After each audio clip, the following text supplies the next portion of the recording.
The scream cut through the alley before I even understood what I was hearing.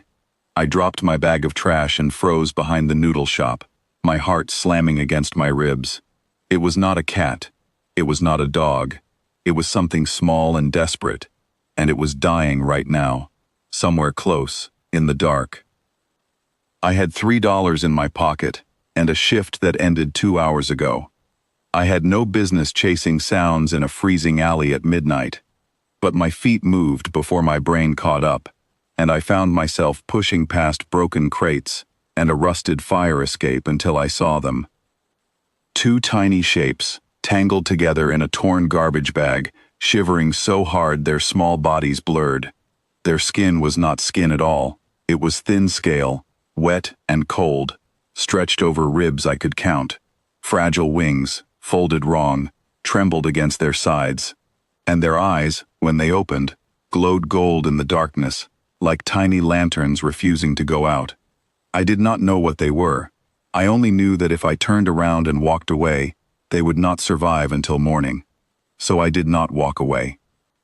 I opened my jacket, scooped them both inside against my chest, and ran the 6 blocks home faster than I had ever run in my life. My hands were shaking, my mind was racing with questions I had no answers for. But under my jacket, pressed against my heartbeat, 2 small creatures slowly stopped shivering. That night, I used my last bit of rent money to buy a heating lamp instead of paying my landlord. I warmed goat milk on the stove and fed them from a spoon, because they refused anything cold. The smaller one curled into the crook of my neck, like she had already decided I belonged to her. I called her Ember, because even freezing she felt warm. The other one watched me with quiet, careful eyes, like he was studying every move I made. I called him Ash. I told myself I would find someone who knew what to do with them. A vet, an animal shelter, someone with real answers. But every time I tried, something stopped me. Maybe it was the way they trusted me completely, the way no one else in my life ever had. Maybe it was simpler than that. Maybe I just could not let them go. Weeks turned into months, and months turned into something stranger. They grew fast, too fast. By the time half a year had passed, Ember was the size of a large dog, her scales shimmering red and gold whenever she moved. Ash grew slower, but heavier, denser, until the floor of my apartment creaked every time he shifted his weight. I lost my job. I lost most of my old friends, tired of hearing me cancel plans to rush home and feed 2 creatures I could not explain. But I gained something I had never expected. Ember learned to sense when I was exhausted before I even felt it myself, curling around my shoulders like a living scarf. Ash learned to stand guard by the window every night, silent, patient, like he already understood that the world outside was not always safe.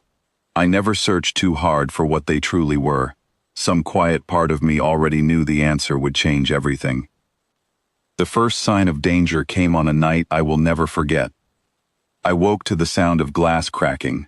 Not breaking, just cracking, like something heavy had pressed against my window from outside. Ash was already on his feet, low growl rattling in his chest, teeth catching the moonlight. Ember pressed close to my side, her small body trembling, not from cold this time, but from fear.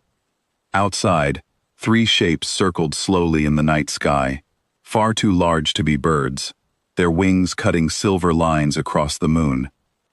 My hands shook as I grabbed the nearest thing I could use, an old metal bat leaning by the door. It felt useless the moment I picked it up. Whatever these creatures were, a bat would not stop them.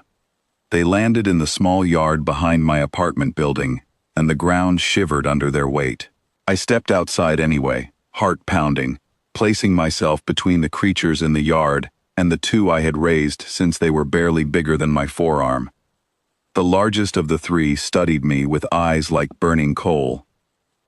"You carry the young sovereigns," it said, and its voice was not sound so much as pressure, pushing straight into my skull. "Step aside, small one. This matter does not concern you." Ash moved first, sliding in front of me instead of behind, his growl deepening into something that rattled the windows. Ember followed, small wings spread wide despite her size, her voice sharp and clear. "He raised us," she said. "That makes it his business." The tension in that yard was so thick I could barely breathe. I stood frozen, waiting for claws, for fire, for anything.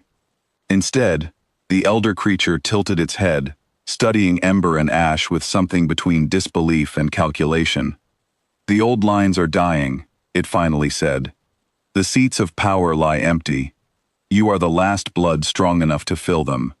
It is time you came home and claimed what is yours." I felt my stomach drop. Home. Not this apartment. Not this life we had built out of nothing. Somewhere else entirely. A world I had never seen. Waiting for two creatures I loved like my own family to become rulers I could never follow into. I looked at Ember first. She looked back at me the exact same way she used to look at me over a bowl of warm milk in the middle of the night, checking that I was still there before she let herself relax. "Go if you need to go," I told her, my voice cracking despite every effort to keep it steady. "You do not owe anyone a crown.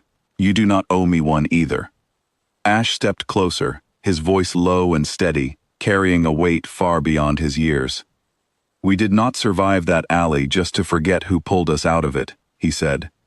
The elder creature's eyes narrowed, clearly unused to defiance from one so young.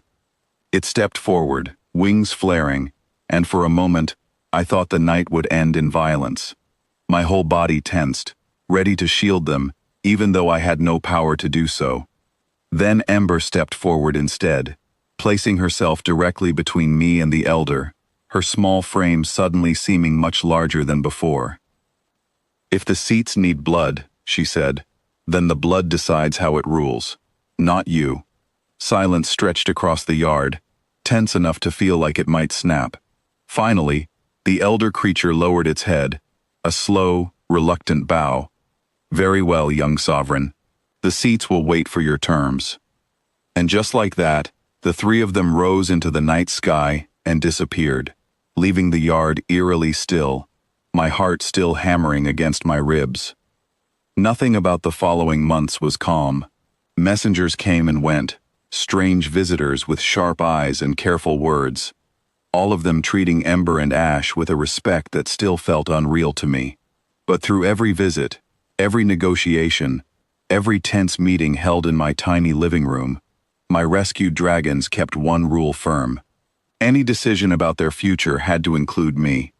Eventually, they accepted their places, but not the way the old world expected.